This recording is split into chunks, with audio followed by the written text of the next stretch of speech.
نشاندہی نہیں کی گئی، لیکن انہوں نے یہ الفاظ کہے نفسی نفسی، میری جان میری جان، یعنی کہ آج میں اپنے آپ کو بچا لوں، میری جان بچ جائے، یہی کافی ہے کہ میں تم لوگوں کی سفارش کروں، کسی اور کے پاس چلے جاؤ۔ اور اس کے بعد نبی اکرم صلی اللہ علیہ وسلم کے پاس لوگ پہنچیں گے اور نبی اکرم صلی اللہ علیہ وسلم کہیں گے ہاں میں وہی ہوں کہ جو سفارش کروں گا اور اللہ میری سفارش کو قبول کرے گا۔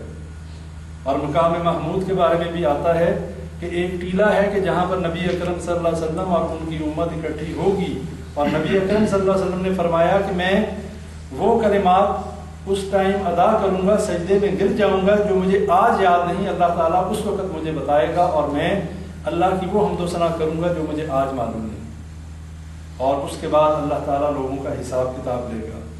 یہاں پہ یہ ساری بات کرنے کا جو مقصد ہے اس کو ذرا سمجھ لیں کہ اتنے بڑے اور اتنے جید انبیاء کرام، ان سب نے انکار کر دیا سفارش سے۔ اس کے بعد نبی اکرم صلی اللہ علیہ وسلم ہی وہ ہستی ہیں کہ جنہوں نے سفارش کرنی ہے۔ لیکن کیا بات ہے کہ آج کے دور میں ہم لوگوں نے یہ عقیدہ کیسے بنا لیا کہ فلاں بزرگ جو ہے وہ ہماری سفارش کرتے ہیں۔ ہم خواجہ غریب نواز صاحب کے در پہ جائیں گے، بہت بڑے بزرگ ہیں، وہ ہمیں بچا لیں گے۔ ہم پیر عبد القادر جیلانی رحمہ اللہ کی قبر پہ جائیں گے، ان کے نام کی 11ویں دیں گے، ان کے نام پہ جو ہے وہ نظر و نیاز دیں گے، وہ ہمیں بچا لیں گے۔ ہم ان کے مرید ہیں، وہ ہمیں اللہ سے بچا لیں گے۔ ہمیں یہ کس نے بتایا؟ ہمارے پاس کون سی ایسی دلیل ہے کہ جس کی بنا پہ ہم یہ عقیدہ بنائے ہوئے ہیں کہ یہ بزرگ جو ہیں ہمیں اللہ سے بچا دیں گے؟ اللہ نے تو اس کی کوئی سند نازل نہیں کی۔ اللہ نے تو احادیث میں ہمیں بتا دیا کہ انبیاء کرام بھی اس دن کسی کی مدد کرنے کے کوشش نہیں کریں گے، اس لیے کہ ہر کسی کو اپنی جان کا ڈر ہوگا۔ اور ہم بڑے آرام سے خود عمل نہیں کرتے، خود ہم دین کو نہیں سمجھتے، خود دین کو نہیں پڑھتے، اور اس کے بعد شارٹ کٹ ڈھونڈتے ہیں، آسان راستہ ڈھونڈتے ہیں کہ کسی طریقے سے جنت میں چلے۔ اپنی عادتوں کو بھی بدلنا نہ پڑے، اپنی حرکتوں کو بھی بدلنا نہ پڑے، اپنے آپ کو مسلمان بھی نہ بنانا پڑے، عقیدہ توحید کو بھی نہ اپنانا پڑے، لیکن پھر بھی جنت میں چلے جائیں۔ یہ کیسے ہو سکتا ہے؟ انا ہدیناہ النجدین، اللہ قرآن میں کہتے ہیں میں نے دونوں راستوں کا علم دے دیا، دونوں راستوں کی طرف ہدایت کر دی۔ اب ایک صراط مستقیم پہ چلنے والا ہے، ایک حزب الشیطان پہ ہے، ایک صراط الشیطان پہ ہے، دونوں برابر کیسے ہو سکتے ہیں؟ سوچنے کی بات ہے، کامن سینس کی بات ہے، ذرا غور کریں۔ ایک اللہ تعالیٰ کے حکموں کے مطابق زندگی بسر کرے اور دوسرا اللہ کی حکموں کے خلاف چلے، دونوں برابر تو نہیں ہو سکتے۔ انا ہدیناہ السبیل اما شاکرا واما کفورا، اللہ کہتا ہے کہ ہم نے ان کو دونوں راستوں کی طرف ہدایت کر دی، اب ان کی مرضی ہے کہ شکر کرنے والے بن جائیں یا کفران نعمت کرنے والے بن جائیں۔ اور اگر ہم نے اپنے عقیدوں کو صحیح نہ کیا، اگر ہم اسی چکر میں رہے کہ ہمیں فلاں بچا لے گا، ہماری فلاں سفارش کر لے گا، تو یہ میں بتا دینا چاہتا ہوں کہ آج یہ بات سن لیں کہ قیامت کے دن سوائے شرمندگی کے اور کچھ نہیں ملے گا۔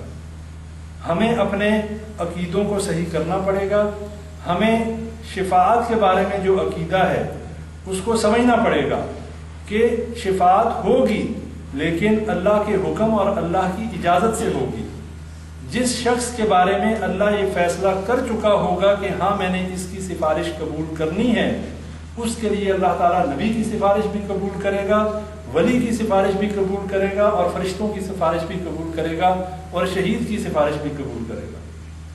شہید کے اعزازات میں آتا ہے کہ وہ اپنے رشتہ داروں میں 70 لوگوں کی سفارش کرے گا، اور مومنین وہ لوگ جو جنت میں جا چکے ہوں گے، جن کے بارے میں یہ پکی فیصلہ ہو چکا ہوگا کہ یہ جنت میں جانے والے ہیں، وہ بھی اللہ سے سفارش کریں گے، اے اللہ فلاں بندہ جو جہنم میں ہے یہ ہمارے ساتھ نماز پڑھا کرتا تھا، یہ فلاں بندہ یہ ہمارے ساتھ روزہ رکھا کرتا تھا، یہ ہمارے ساتھ دروس میں شرکت کیا کرتا تھا، اے اللہ اس کو بھی جہنم سے نکال دے۔ اللہ کہ جو بلا لو، لیکن اس نے شرک نہیں کیا ہوگا۔ یہ بات ذہن میں رکھ لیں کہ جس نے اللہ کے ساتھ شرک نہیں کیا کبائر کا مرتکب ہوا، کبیرہ گناہ کرتا رہا، اگر اس کا نیکیوں والا پلڑا جو ہے وہ ہلکا ہوا اور گناہوں والا پلڑا جو ہے بھاری ہوا، تو اللہ تعالیٰ اسے جہنم میں بھیج کے گناہوں سے پاک کر کے جنت میں داخل کر دے. اور اللہ چاہے باوجود اس کے کہ اس کے گناہ زیادہ ہیں، اس لیے کہ جب نبی اکرم صلی اللہ علیہ وسلم سفارش کریں گے تو اس میں 2 قسم کے لوگ ہوں گے. ایک وہ قسم ہوگی کہ جو بغیر جہنم کے عذاب میں داخل ہوئے جنت میں جائیں گے. اللہ سے دعا کریں اللہ تعالیٰ ہمیں ان میں کرے، اللہم اجرنا منہم.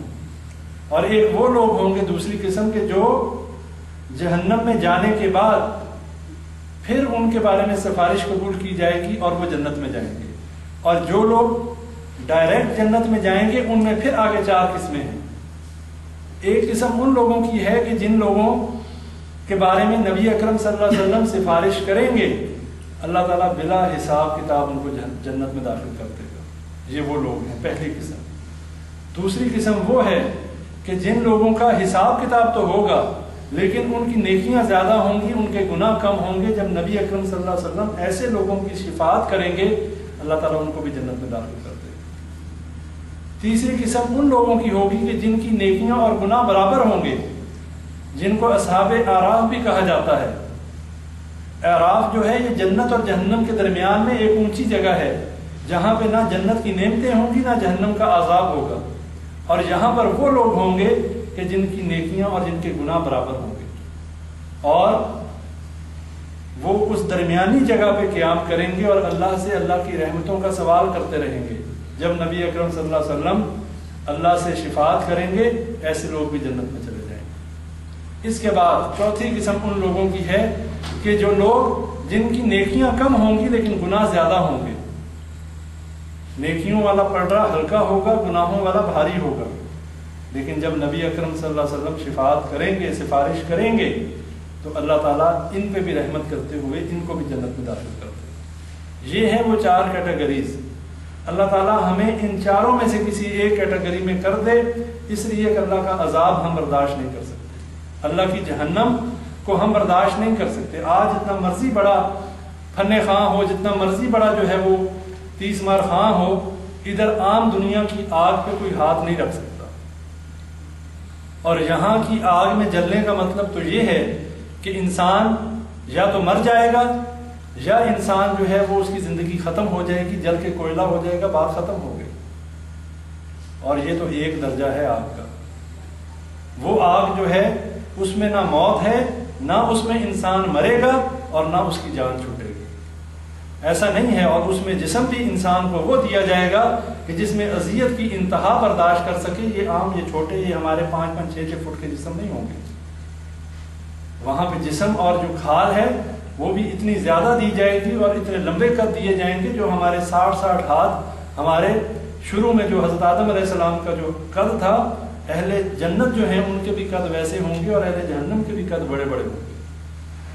اور وہ عذاب کو صحیح طریقے سے مزے لے کے چکھیں گے. اللہ کہتا ہے کہ وہاں پر ان کی کوئی مدد کرنے والا نہیں ہوگا. جب جہنم سے نکلنے کی کوشش کریں گے اور فرشتوں سے کہیں گے کہ ہماری اپنے رب سے سفارش کرو، تو وہ کہیں گے ہم سے بات مت کرو، ہم سے کلام بھی نہ کرو. تمہیں کوئی ڈرانے والا، تمہیں کوئی بتانے والا نہیں آیا تھا؟ کسی نے تمہیں نہیں بتایا تھا کہ اللہ کی توحید کیا ہے؟ کسی نے یہ نہیں بتایا تھا کہ اللہ کا راستہ کون سا ہے؟ اس وقت تم نے کیوں نہیں غور اور فکر کیا؟ اور اللہ کے حکم میں کسی کو شریک نہیں کیا جا سکتا. یہ آپ لوگوں کو پتہ ہے. وَلَا يُشْرِكُ فِي حُكْمِهِ أَحَدًا، کہ اللہ تعالیٰ کا جو حکم ہے اس میں کوئی بھی شریک نہیں ہے کہ اللہ کے حکم کو بدل دے. کوئی ایسی ہستی نہیں ہے کہ جو اللہ کے حکم کو بدل دے.